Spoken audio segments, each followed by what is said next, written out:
All right, so welcome everyone to our webinar on boosting cyber resilience and business continuity.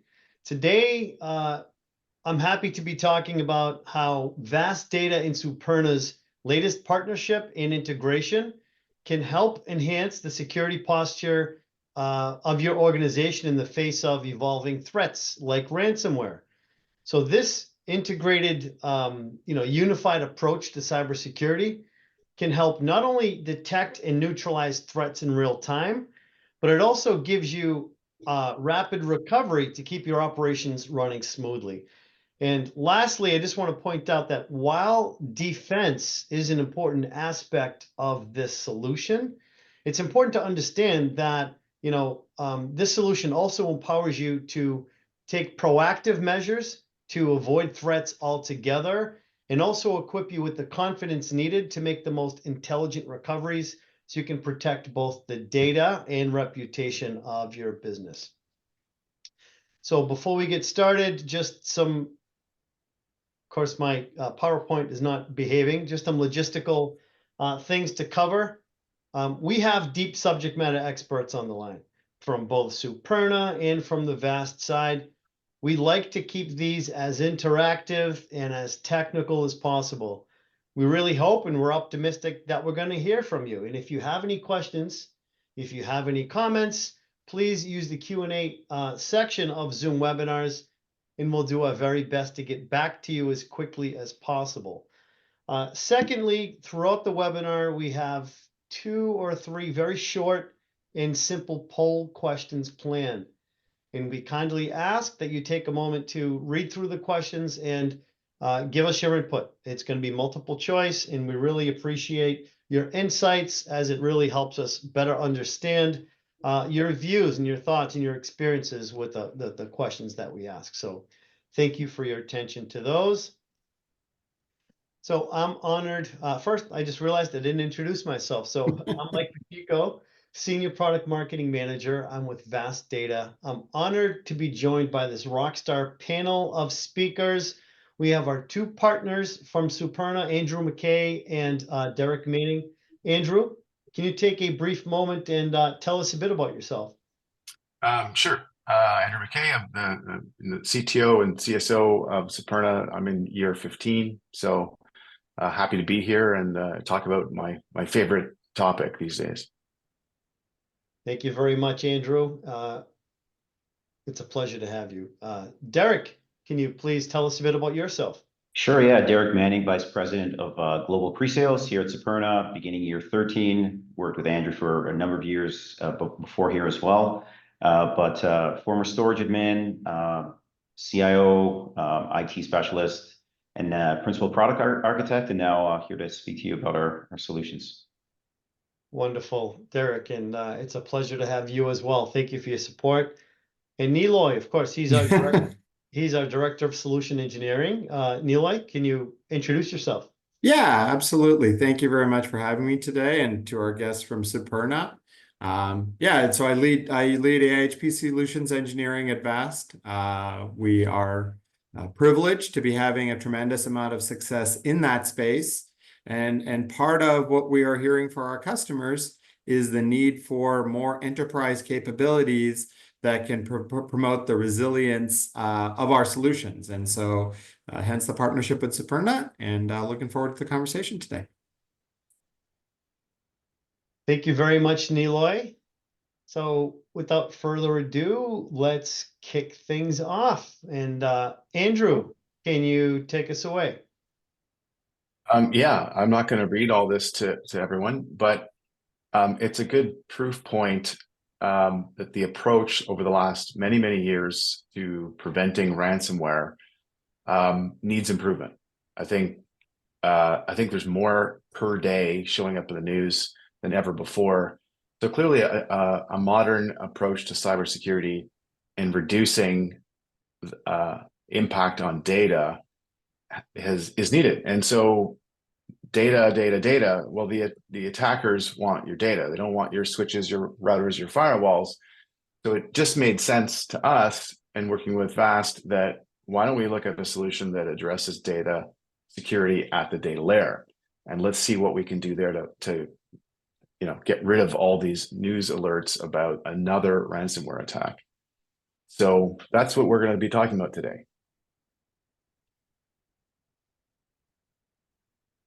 So some of the key stats, I'm sure we've all been inundated by this.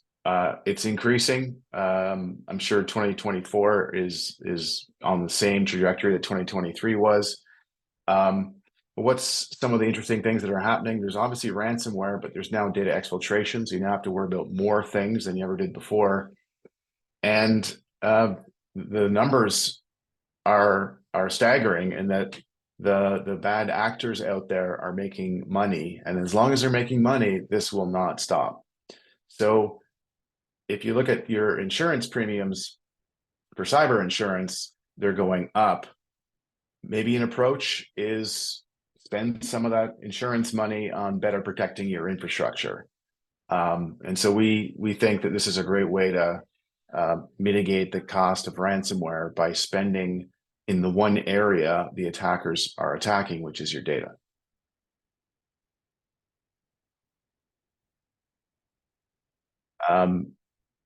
That's quite the trajectory. It almost doubling every few years here. As you can see, the cost of ransomware is enormous. I remember we used to be talking about ransomware attacks for every 11 seconds, which is already a crazy, mind-boggling. We've been talking now, and there's been a few of them already while talking. That hits every 2 seconds. So clearly there needs to be a change in the approach to protecting business critical data. And we think cyber storage, which we'll be talking more about, is an integral component of that.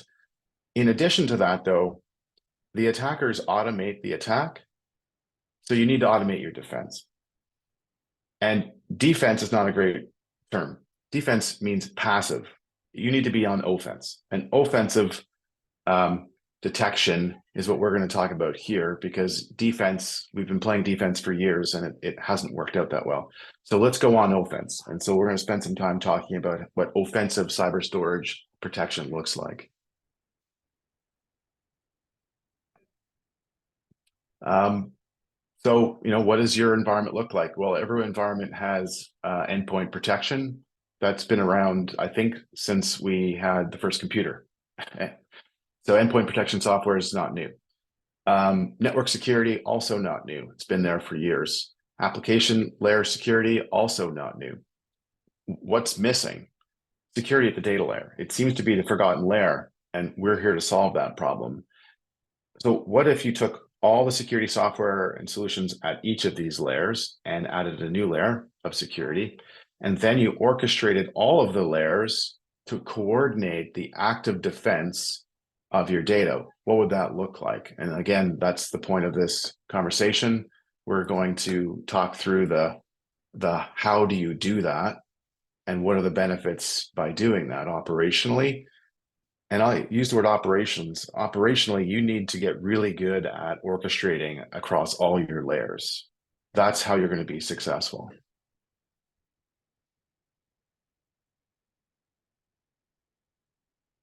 So looks like we have our first poll question. So the question is, with respect to ransomware, what concerns you the most about getting hit? So the options are data loss and service unavailability, data loss, data unavailability. Is it slow recovery times? Is it the financial impact from both an operational standpoint, maybe from a ransomware payout standpoint, anything that goes along with financial impact?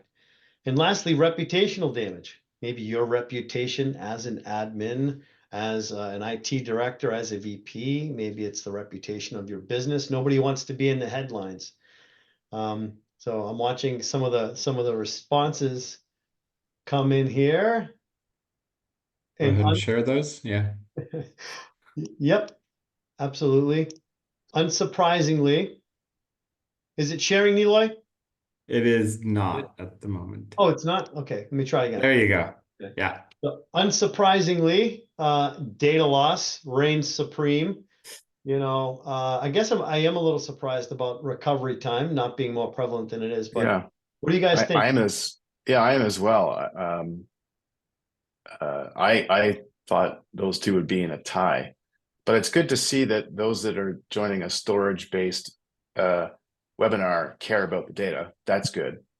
But yeah, recovery time. I would have thought that would have mattered more. Reputational damage is one that's often overlooked, but that's probably the most damning one out of them all, and that is like irrecoverable reputational damage. That's not being able to transact any sort of business anymore for your organization. That's a tough one. I'm glad it got some attention. Excellent. So thank you all for your participation. And we do have one more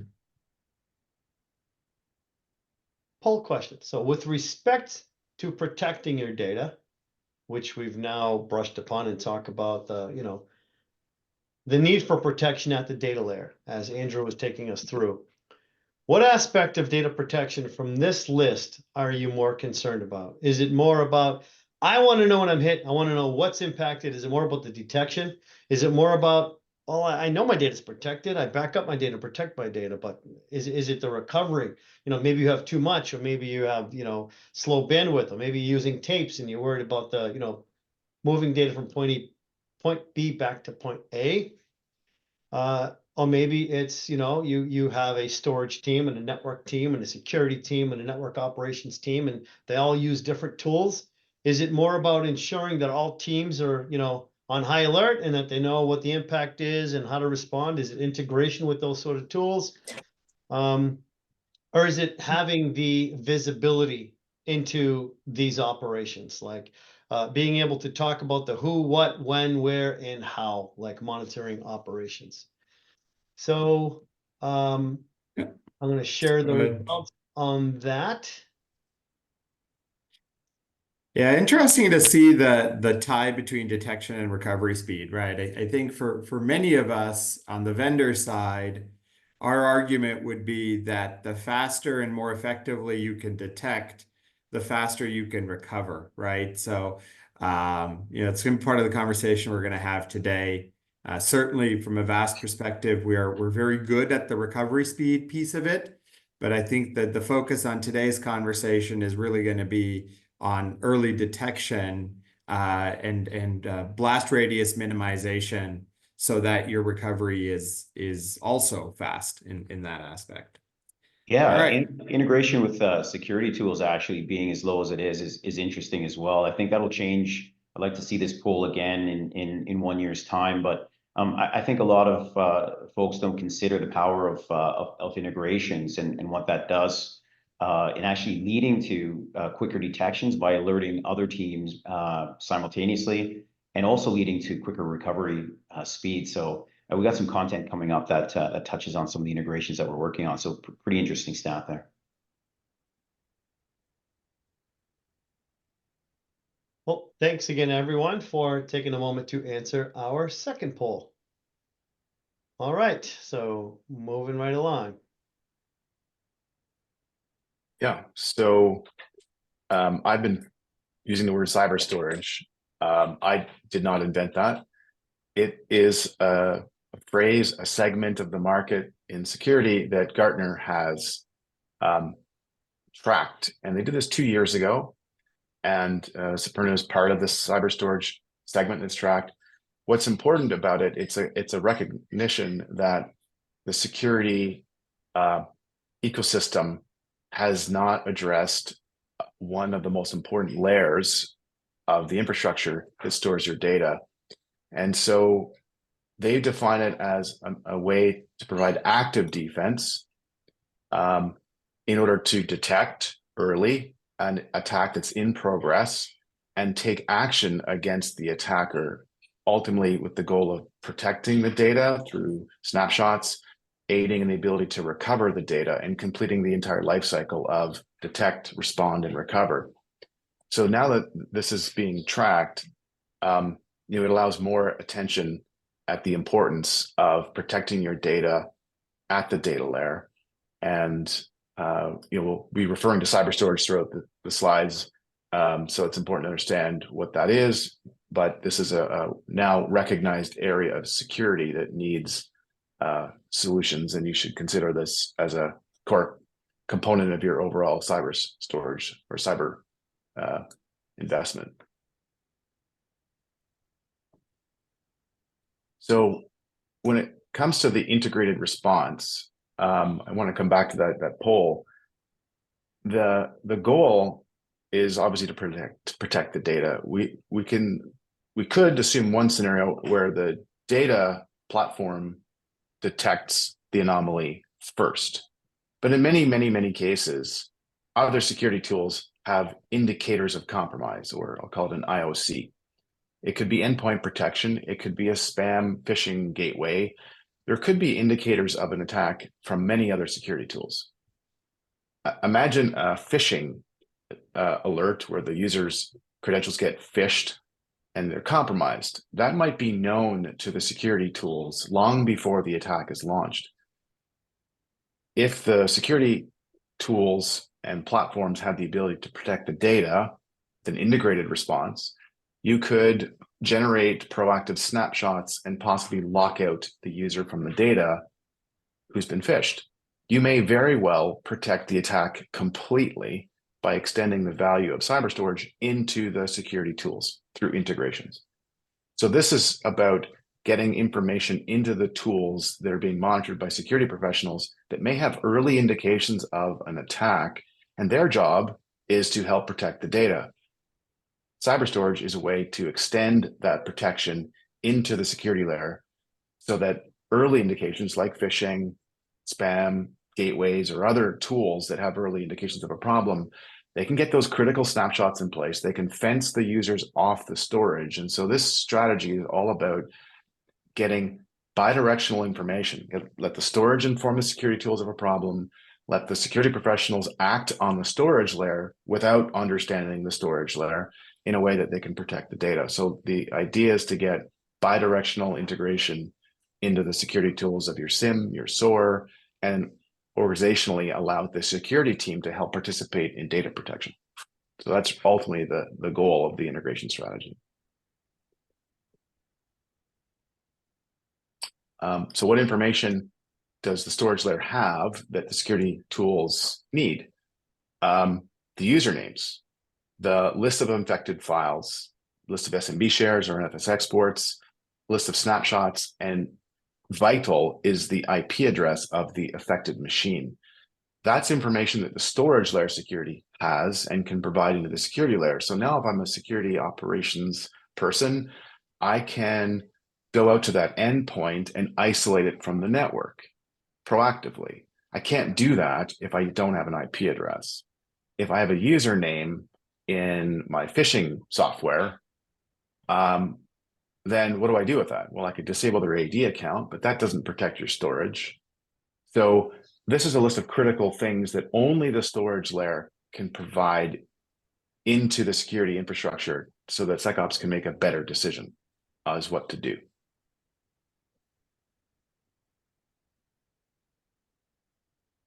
Go ahead. Yeah, thanks a lot, Andrew. So what we're going to do now is we're just going to show a video demo, and I'll speak over the demo, just kind of give you a voiceover live on what you're seeing and how the solution comes together as a cohesive platform to help engage storage teams and security teams, connect those teams together. As we mentioned in the previous slide, storage and security teams have plenty of tools to look at. And the idea here is to not introduce more tools, but actually to aggregate all of that critical information that Andrew outlined into the security tool so that teams can coordinate together and have a coordinated response to security events. So we'll start the demo off. This is our Data Security Edition being demonstrated live on VAST platform. So what you're going to see is a simulated attack, identification, and an automated response to a security event. And we'll also see the rapid and precision recovery of that event in this demonstration. We have a number of components that are going to be in the demonstration. Of course, we're going to have the VAST data engine being protected by Superna. It will be hosting an SMB department share that users are going to be connecting to. We're also going to have our security data edition present. We have a live tool, a live ransomware simulator that you'll see here, and it'll launch an attack against that SMB share that we have hosted. And then we're going to use ServiceNow in this demonstration as a part of an integration to demonstrate the power of integrating security events directly from the storage layer into your incident response tool. So pre-attack, we've got a number of users accessing the VAST data through SMB shares. Superna is protecting the platform. A bad actor comes in and launches an email campaign against the users, and one of the users clicks on the email and then becomes compromised. And now the ransomware strain can assume the identity of the user and begin attacking the storage as the user. But fortunately, in this case, the platform is being protected by Superna. Here's our ransomware simulator. It's going to launch an attack, and we're going to see some red on department share 3. This is the attacker actually going after department share 3. And here's a live view of what that file share would look like. If you were looking at it, you would see these files being encrypted and replaced with locky files in this particular case. If you're fortunate enough to be sitting around, then maybe you could pick up the phone or send a Slack message to your security team. But we don't rely on that with our solution. It's an automated attack, and we believe that the best defense to an automated attack is an automated response. So our software is able to detect this event. We see a warning here raised in our software. And when it does detect the event, we create a defensive snapshot against the share that's under attack or the view that's under attack. And optionally, we can also automatically lock the user out, because in the audit stream, we can see the user's source IP address, their username, the path that they're attacking. So we can take some defensive actions against that. And simultaneously, what we're going to do is we're going to send a message into Slack. We're going to alert some members on Slack, but then we're also going to create a ServiceNow incident. So as the demo progresses, we'll see on the VAST data platform that the share that was under attack, we're going to take a look at the view and the view policy, and you'll see that we locked the user out, not in Active Directory, but we locked them out directly on the platform itself. So we added a rule to block out that particular user. We also created a ServiceNow incident. So you can see within the incident that initially, while there was some burrowing going on, we created a priority 3 incident. But then as the burrowing event continued, we actually escalated that to a priority 1 security event and have alerted all of the teams necessary. Now that the teams have been alerted, they can automatically begin or just start a sidebar discussion on the actual incident. They can add in necessary members and have those members deployed and go to investigate the host that's under attack. We have the source IP address, and we can use queries into the networking infrastructure to figure out exactly where that host is. We deploy the InfoSec team into the environment. One team member might look at the network. Another one is the storage team member who's looking at the storage platform. And then a third might be investigating the actual endpoint. So the team actually conducts their investigation. This is the first time actually that we're able to ever have a coordinated security incident response based on a storage event, which is very new to the industry and very new to the concept of cyber storage. Here we have the storage administrator looking at the Superna Security Edition interface. This is the ransomware defense, and they're linking the ServiceNow incident to the investigation that's going on, so we can leave notes in our event database here. And if you notice at the top of the screen, we can see the actual user that's locked out, their state, and exactly when they were locked out of the storage platform. So now as we go on, the security team has given the all clear on the actual endpoint that was under attack. Maybe they replaced the laptop or cleared out the malware. They send a message into the storage team who says that security team is finished, and now we can restore access to that particular user. It's important to note that, though, with our latest release, we can actually unlock the user right from the incident response platform. So that's a new feature that we added. The team continues to collaborate and is now given the all clear on access being restored. And now we can actually get about restoring data. So Superna Security Edition has a built-in recovery manager. What we're going to see now is we're going to mark this incident as recovered, and we're going to launch our recovery manager. What the recovery manager does is it takes a look at the audit history leading up to the compelling event, as well as what happened after, and it can combine data restoration using production snapshots that are already in place, as well as the snapshot that we created as a result of that compelling event that we saw as a ransomware event. This allows us to only restore the files that were impacted by the event. So while the user was locked out, other users were continuing to work. There was no disruption to business. The individual user was picked off and discriminated against and locked out against. And now that we're restoring, we don't want to restore the whole share because other users were being productive during the incident. So we're very careful at only restoring the files that were touched by the user. And this is what we call surgical and precision recovery. It really speeds up the recovery and incident response time, but then it also protects your business against loss of productivity as a result of restores. And we're looking at the share again live. This is during the Cyber Recovery Manager working. You'll see the Locky files being replaced by the actual files that happened before the event. And it's actually important to note as well that the Locky files, the files that were corrupted, we actually copy those into a quarantine. So those get put into quarantine so the security team can continue any other investigations that they need to while we recover the files that were actually damaged during the event. And now we've fully recovered from the event. The team closes off on the incident, closes it, and then business carries on. And that's the end of this demonstration. Hey, Derek. All right, guys. So that we covered a couple of different points in that demo, right? We showed how to minimize service interruption.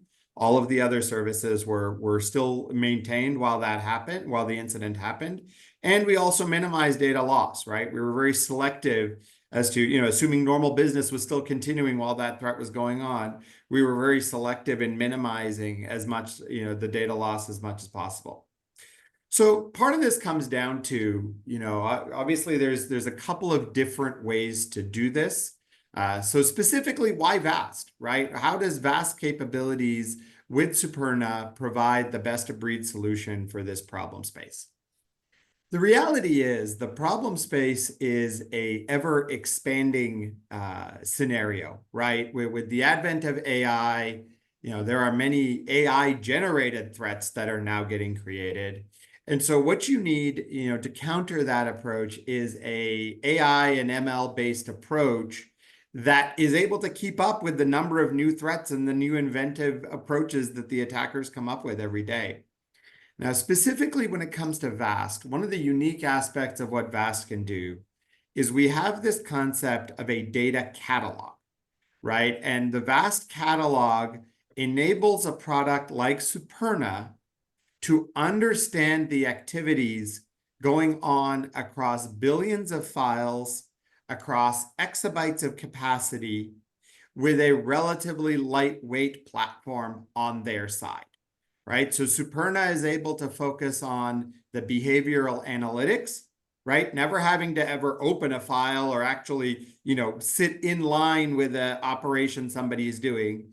Superna is able to leverage the VAST catalog, which stores not only an inventory of the files and objects in the environment, but also the behavioral activities, right? When was the file last accessed? When was it updated? How long do people typically open a file for? These are all sort of fingerprints and signatures that enable Superna to detect abnormal behavior, once again, without having to have a very heavy platform that has to sit in line and analyze every operation in real time, right? So together, VAST and Superna enable the data security aspects And those data security aspects build on top of the foundational capabilities available through Superna, right? So the disaster recovery capabilities that VAST and Superna have on our platform, as well as the data migration capabilities, really provide a fully integrated solution that covers all of the bases when it comes to what customers are looking for from a cyber storage platform.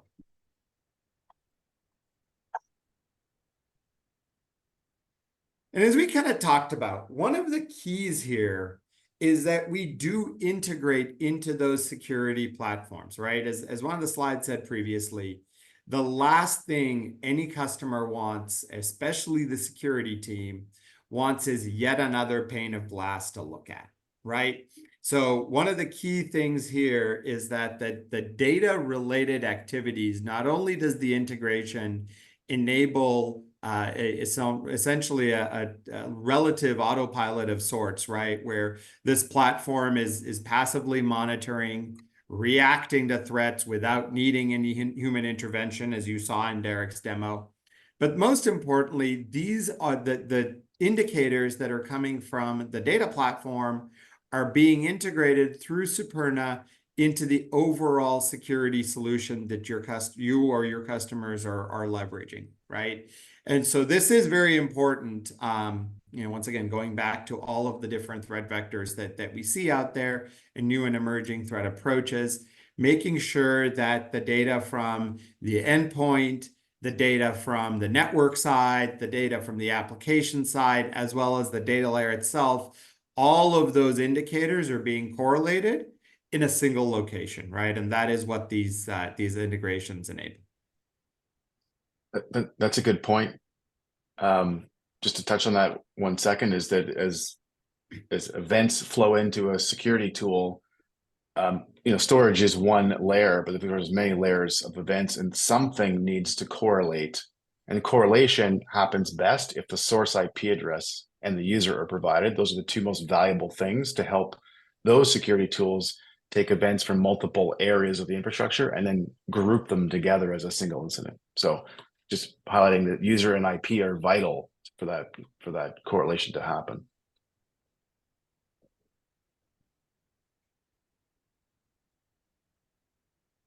All right. So we did notice on the previous poll that the tools wasn't necessarily the priority, right? As somebody mentioned, we probably have a more data-centric audience given our brand. But do you know what tools for your folks are using, right? What tools are you relying on today to SIEM, SOAR, et cetera, to understand what's going on in the environment? And I think one of the areas we'll see, sort of an uptick in is frankly more correlation-based tools. I think, some of the tools that are on the screen here today come from a more, sort of log analysis and that type of a heritage. And I think we're going to see sort of an abstraction that emerges in the security tool space over the next couple of years, especially as AI and ML start to become more prevalent. All right. Perhaps not surprisingly, I think Splunk's a winner, although other is up there as well. So maybe if you guys wouldn't mind putting into the Q&A what the other is that you are using, that would be certainly interesting for us on both sides, on the VAST and Superna side. We are really keen to make sure that we are meeting you and supporting your tools, and that this integration doesn't prompt a new integration for you. All right. Let's move along. All right, so we've talked about this a little bit. We'll say just one more point on this, right? So really, SOAR integrated cyber storage response. That's the key here, right? Enabled by Superna Zero Trust playbooks. So people don't need to log into Superna to be able to do this work, right? We're kind of going along the theme here. We talked about it a couple of times. We really want to enable your security ops teams in the tools they are using to be able to respond to threats, regardless of where the threat is taking place, right? So these playbooks that are being integrated and have been integrated and more are being integrated into the SOAR integrated cyber storage solution are really all about empowering your SOC, empowering your security operations folks to be able to react to these threat indicators without having to log into without having to log into VAST, without having to log into Superna. They can do everything from the tools that they are most comfortable with. All right, going to take a few minutes to talk about not only using AI and ML as a threat detection approach, right, which is what we are showcasing here. But I want to talk for a second as your business transforms to being an AI-enabled business, and you are using AI to create various service offerings or to drive innovation within your platform. What are the risks that are now introduced by the proliferation of AI, right? Just like automation, for the bad actors in the room, all automation did was just make their attacks faster, right? They could do more things faster. And unfortunately, as I mentioned, AI is the same thing, right? Not only are you and your customers using AI to do innovation within your company, the bad actors are using AI to come up with innovative attacks against you. Let's kind of walk through the life cycle here really quickly. So obviously, the best place to attack an AI pipeline is in the data that's being fed into it. AI models are in some ways, and ML models are in some ways driven by the propensity of data and behaviors. And so if you can upfront inject false data, synthetic data that makes the behavior of the natural system skewed, then you can go ahead and essentially truly skew the behavior of the system by having the model behave in a manner that it thought was influenced by the data. When it comes to model training and evaluation itself, obviously the model can be tampered with during the training process, either slowed down, right? If you're doing training and fine tuning, injected and manipulated in a way that forces models not to converge or perhaps converge prematurely.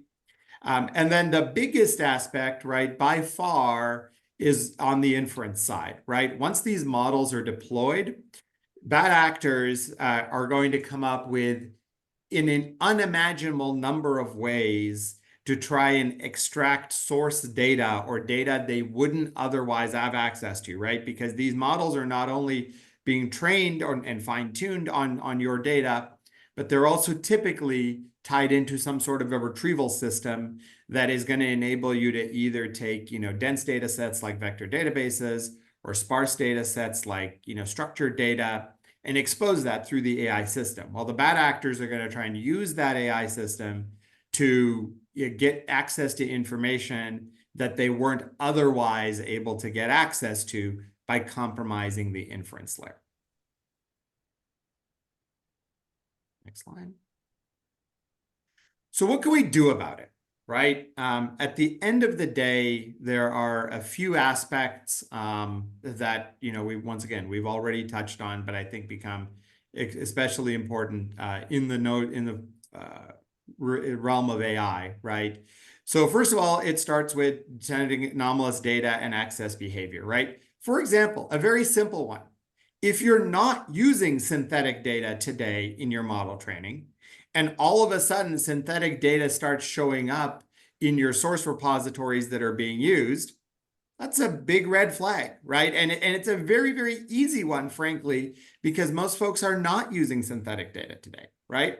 Data that seems highly repetitive or behaviors that seem highly pre-planned, right? That you're seeing all of a sudden each model is having the same type of inputs inputted into it at the exact same times. Those are all things that we can actually fingerprint and detect the anomalous behavior. Once again, the important thing here being is without actually having to sit in the data path, right? We're able to detect these things by observing the interactions with the VAST data platform by the external actors. Certainly immutable copies, right? And having a solid versioning track of what data was trained, was used for the training, how was that training data prepared, what was, what models relied on which data. So having that audit trail and that ability to go ahead and replay back to a previous instance of the model. One of the really important things about the VAST Data platform when it comes to inference is that we not only keep track of an audit trail of the data access, but in many cases, the inference platform itself is using VAST's database capability to store the prompts and responses, right?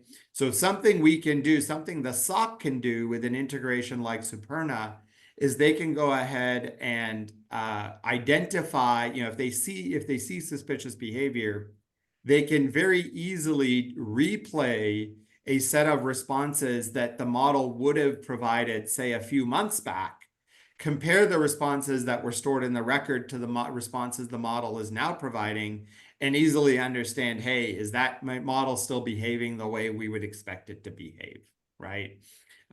So lot of room for, unfortunately, a lot of room for new attacks, but also a lot of joint innovation that VAST and Superna are doing to really kind of address this new attack surface that's emerging. This is our cyber threat orchestration slide. Now, historically, this was our launch product. It's the disaster recovery orchestration product. Normally, you're building up storage at one site, and you want to make it, you want to protect it, and you want to have it highly available at another site in case there's a site failure or some other incident. You have to fail over from one location to another. What we do with this solution is we collect all of the configuration data and information from the primary cluster. We do this at configurable intervals. So we're picking up the information and storing it in a configuration database. And then we're able to actually apply that data in the event of a planned or an unplanned failover.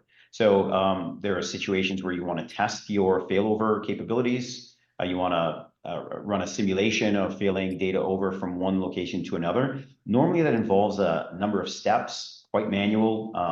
A disaster recovery playbook is what it's normally referred to. This is where folks will write down all of the configuration changes into a playbook. And then hopefully when you're failing over, that playbook is up to date, there are no errors in it. And then you apply those configurations to get the configuration set up on the DR side. Once that's completed without the disaster recovery orchestration layer that we offer, you would have to normally contact DNS teams to help switch clients over from one site to another. We offer a solution here that automates all of those manual steps. And it takes a lot of the stress away from storage administrators in the event of a physical site failure, some sort of a network issue, and now more frequently, cyber events. So something has happened at one of your sites and you want to just get your clients redirected over to another site where the data has been replicated to. You can employ the disaster recovery orchestration layer or the cyber threat orchestration layer to fail over traffic from one site to another. Completely automated, many steps run in parallel, so it happens faster, and you don't have to involve as many teams as you would normally have to do that. All the while the software is running, we're doing continuous failover assessments as well. So we can do simulated failovers of non-production data and alert you on any issues that you might have in your environment that would make a real live failover go poorly. So we can rule out any of those issues in advance. The theory is why wait until you have an actual failover requirement before finding out whether or not you have some issues. We run that assessment for you and provide RTO reporting as well. So very powerful tool, very handy for physical site network cyber threat failovers. And it's quite automated and it takes the stress away from failover events.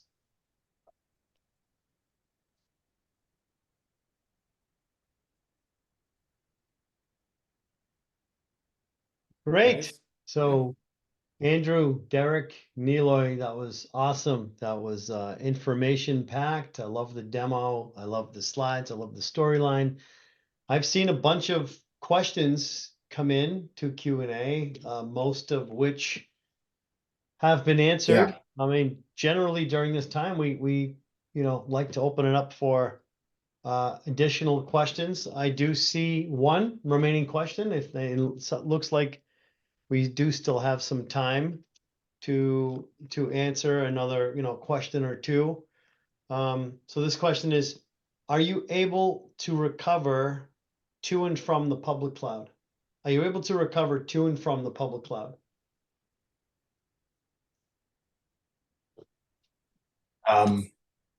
We have an orchestration product that can do file to object and make offsite copies. So that would be no different really than a backup use case. What do you need to restore data from an offsite copy of your data? You need the list of files with the dates that they were affected. So we have a way to download a CSV that gives you all the affected files, including files that were touched or interacted with an hour before the incident.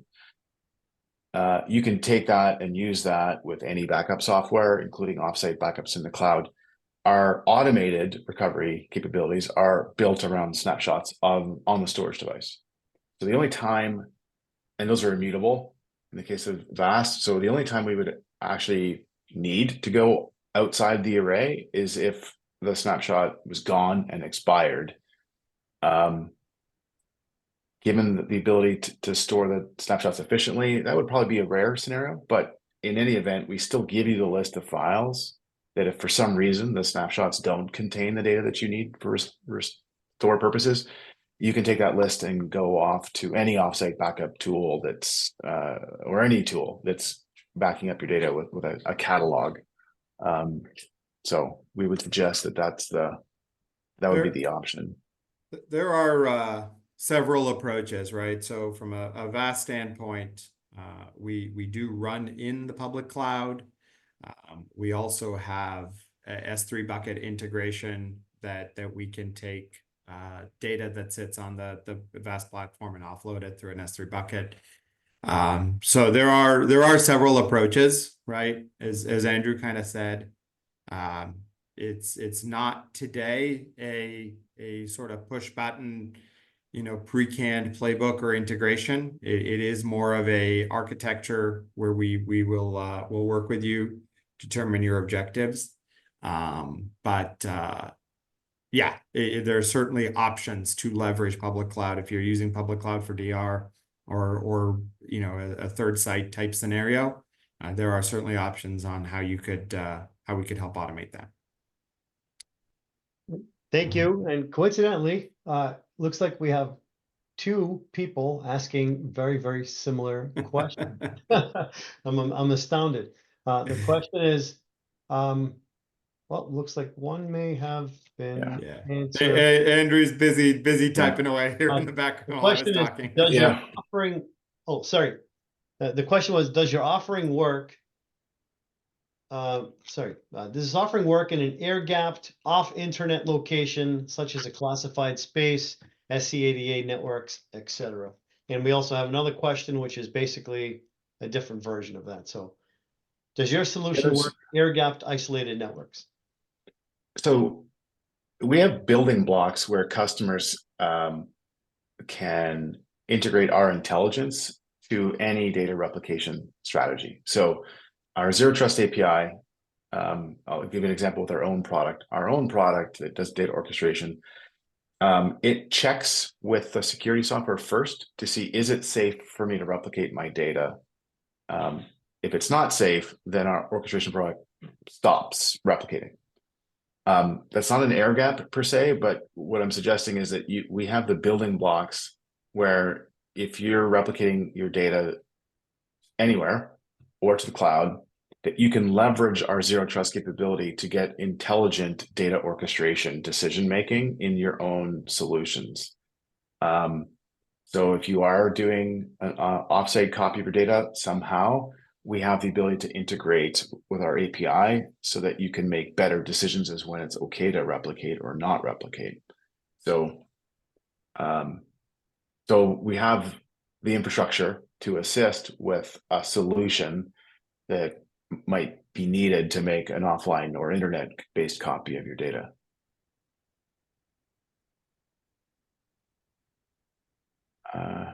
KVM. I think one of the unique aspects of VAST compared to some of the other approaches that you'll see out there is we have this concept of a protected path. And that protected path can have many different flavors to it. It can be used for replication. It can be used for sending it to an S3 bucket. It can be exposed via global namespace. So, you know, once again, as Andrew is kind of saying, right, depending on what you're trying to do, and you'll even see in the chat kind of different takes on the air gap question, right? Depending on what you're trying to do, you know, and whether everything is air gapped, whether certain components are being, you know, put into an air gapped environment in a one-way fashion, there's many different approaches that we see out there. So that's certainly one where we have the solution with you to achieve your outcomes, your desired outcomes. All right, we have another question from a hypervisor standpoint. Does Yeah, your I think- solution support KVM? Derek, you want to go ahead and answer that live? Yeah, I guess I was just typing that one up, but yeah, we've done other ones in the past like Proxmox and Red Hat. Now, our support team will work with you to get into vSphere and Hyper-V. We distribute our virtual machines as OVAs, which can be converted to other hypervisors as well. Great, that's wonderful. Looks like there are currently no outstanding questions, but please don't perceive that to mean that you no longer have an opportunity to engage with us or ask us questions or give us feedback. So after this event, you will see a survey pop up, all right? So just please take a moment, and I think there is an open text form if you want to give us feedback, if you want to request a more intimate one-on-one discussion, you want to see a demo, you want to talk about additional use cases, please reach out to us. You can also scan the QR code if you want to access the survey now. And also post-event, you will be receiving an email with a link to the survey. So don't stress out if you didn't capture the screen or you don't see it pop up, so don't worry about that. But lastly, I wanted to thank everyone for joining. I'm thrilled with the level of engagement and the level of depth of the session. Thank you all for joining. I hope you all have wonderful days. And I just wanted to say to Andrew, Derek, and the extended Superna team, thank you so much for your partnership and for your support on this webinar today. And as always, Niloy, thank you so much. You did an excellent job. Thank you, sir. Of course. Thanks a lot. Our Thanks, pleasure. guys. Yeah, thanks a lot. It's been great. Have a great day.